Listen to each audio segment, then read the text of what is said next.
नमो राधेश प्रभु, आपके बारे में मेरे दोस्त ने बताया है। मैं काफ़ी समय से प्रयास करने के बाद भी सफलता प्राप्त नहीं कर पा रहा हूँ, सक्सेस नहीं हो पा रहा हूँ अपनी लाइफ में। काफ़ी कन्फ्यूज़न है, चीज़ों को नहीं समझ पा रहा, रिस्पॉन्सिबिलिटी काफ़ी है और इसकी वजह से काफ़ी ज़्यादा स्ट्रेस और चीज़ों को लेने की वजह से मुझे काफ़ी ज़्यादा मेंटल डिसऑर्डर हो चुके हैं। साइकियाट्रिक ने मुझे बताया है कि मुझे स्किज़ोफ्रेनिया है। आई थिंक वो स्किज़ोफ्रेनिया नहीं होता है, स्किज़ोफ्रेनिया होता है। तो सबसे बड़ी बात है, ये जो जितने भी मेंटल डिसऑर्डर अभी आपने स्किज़ोफ्रेनिया बताया, स्किज़ोफ्रेनिया में क्या होता है, अगर आप भी समझो कि आपको तो नहीं है, तो सबसे बड़ी बात है इसमें इल्यूजन्स होते हैं, डेल्यूजन्स होते हैं, हेलुसिनेशंस होते हैं। समझो जैसे मान लो दीवार है, दीवार पे कुछ कीड़े मकोड़े नहीं हैं, आपको दिख रहे हैं कुछ कीड़े मकोड़े चल रहे हैं, कुछ मतलब कुछ है नहीं, आपको कुछ दिख रहा है। इसमें जो केस होता है वो बियॉन्ड वर्ल्ड बहुत सारी बातें करता है कि इसमें ऐसा है, कुछ वैसा है, समझ रहे हो ना। रियल वर्ल्ड से बियॉन्ड बहुत सारी बातें करता है, तो रियल से थोड़ा ज़्यादा ही वो हट के उसका माइंड हो जाता है। सबसे ज़्यादा ये उन पेशेंट्स में होता है जब उनकी उम्र ज़्यादा हो जाती है, उनको कोई बहुत बड़ा सदमा हो गया है, किसी को बहुत ज़्यादा प्यार करते हैं उसको खो चुके हैं, समझो। या फिर यंग एज में आप करियर के लिए तैयारी कर रहे हैं तो बहुत ज़्यादा स्ट्रेस ले देना अपनी बॉडी पे। जब भी आप एक शब्द भी स्ट्रेस लेंगे तो ये साइंटिफिकली प्रूव्ड है कि आपकी बॉडी की वाइट सेल मरते हैं। आपकी बॉडी में ऐसे ऐसे केमिकल रिलीज होते हैं जो आपको अंदर से बॉडी को खोखला और मारते हैं। क्यों होते हैं, आपको समझ में आना चाहिए कि आपकी पूरी बॉडी को आपका ब्रेन चलाता है। जब आप अपने ब्रेन को दुखी सैड जीवन में कुछ नहीं है होते हुए भी बार बार वो चीज़ दोहराएंगे तो आपका ब्रेन बिल्कुल डेड हो जाएगा। अब करना क्या है, करना ये है कि चेहरे पे एक बहुत बड़ी स्माइल रखनी है, बहुत स्माइल रखनी है, क्योंकि आप देखो यहाँ सैकड़ों केसेस आते हैं, तो इतने ज़्यादा भयंकर केसेस आते हैं आपको समझ में नहीं आएगा। सुसाइडल केसेस आते हैं, बहुत सारे आते हैं। तो इसमें सबसे बड़ा जो मूल आधार है वो है, एक तो हमें पता नहीं है कि हम कौन हैं, दूसरा हम इस दुनिया बनाने वाले से थोड़ा अपने आप को दूर मानते हैं और लाइफ में इतना भयंकर तरीके से फंस गए हैं कि देख नहीं पा रहे हैं कि सबसे ज़्यादा इम्पोर्टेंट है हमारा जीवन। अगर जीवन ही नहीं रहा तो कुछ बचता नहीं है।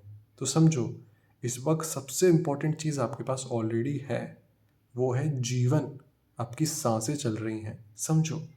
अगर एक सेकंड में आपको बॉडी चेंज करने का ऑर्डर आया जो कि किसी ने नहीं बताया, बहुत लंबी लंबी प्लानिंग करके बैठे हैं, हाँ प्रभु आओ, दूसरे डिपार्टमेंट में जाना है, आपका जितना रोल था जो रिस्पॉन्सिबिलिटी वो पूरी हो गई, अब चलो। तो कोई मरना डिफ़िकल्ट नहीं है। अगर आप जैसे अपने बच्चे की बर्थडे पे बहुत ज़्यादा खुशियाँ मनाते हो तो रोते क्यों उसके जाने पे, समझो।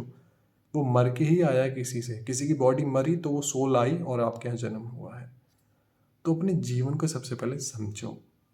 जीवन को सीरियस नहीं लेना है बिल्कुल। अरे बहुत सीरियस हो गए, सीरियस सीरियस सीरियस करोगे तो डेड हो जाओगे, जीते जी मरे जैसे हो जाओगे। बिल्कुल मस्त रहना है।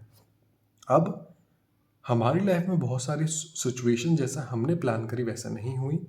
अच्छा है, नहीं हुई, यानी कि ब्रह्मांड यूनिवर्स इस दुनिया को चलाने वाला कुछ और चाहता है हमसे कि इसमें हमारा योगदान होगा। कई कबार हमारे कार्मिक अकाउंट के बेसिस पे हमें कुछ बड़ा मिलना होता है, समझो। तो इसलिए हम बहुत जगह सोचने की ये हमारे लिए लाइफ में इनफ है, तो इसमें इतना कर लेंगे, तो वो हमें चीज़ नहीं मिलती है। कई कबार हमारे लिए जो प्रोफेशंस होते हैं हमारे लिए नहीं होते हैं, समझो। तो अगर पूरे प्रयास करने के बाद भी कुछ नहीं मिला है तो हताश नहीं होना है। सबसे बड़ी बात, एक चेहरे पे स्माइल लग रही है, अरे हाँ, सांसें चल रही हैं, मस्त है। आपको बैठे नहीं रहना है, आपको उठना है।